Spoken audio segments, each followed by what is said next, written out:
What is the difference between the three tracking types in LISTSERV Maestro?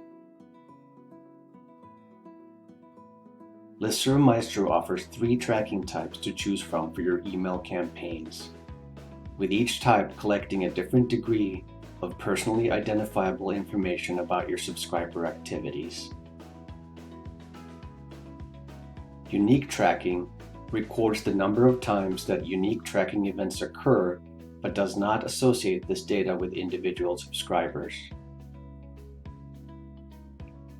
This means that you can find out how many of your subscribers opened your messages, clicked on your links, or shared your content on social media, but you will not know exactly which of your subscribers opened your messages or clicked on which links.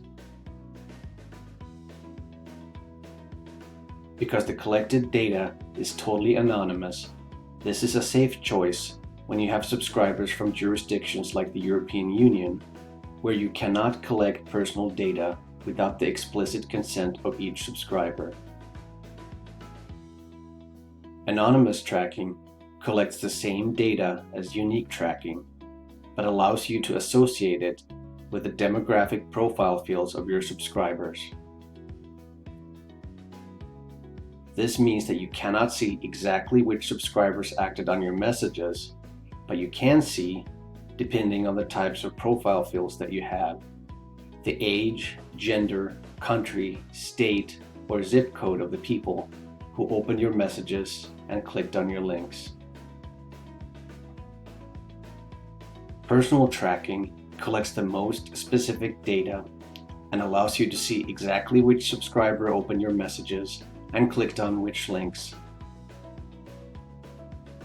This type of tracking can be very useful and allows you to send all types of follow-up jobs to subscribers who did or did not open your message or click on a specific link. Keep in mind, however, that data privacy laws in some jurisdictions do not permit you to collect this type of personal data without the consent of each of your subscribers.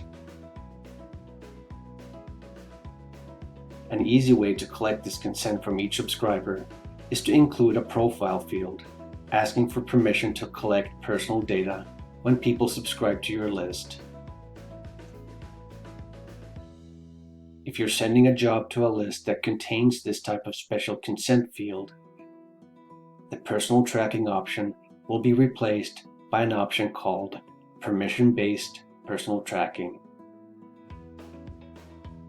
What this means in practice is that you will be able to collect personal data about subscribers who have given their consent and unique non-personal data about subscribers who haven't. Determining who has and has not given consent for personal tracking is entirely automatic, so you can safely send a message to a mixed list where some subscribers have given consent while others haven't.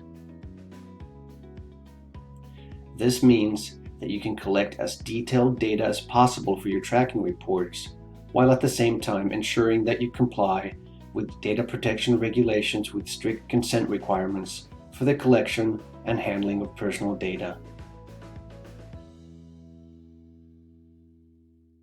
Thank you for watching.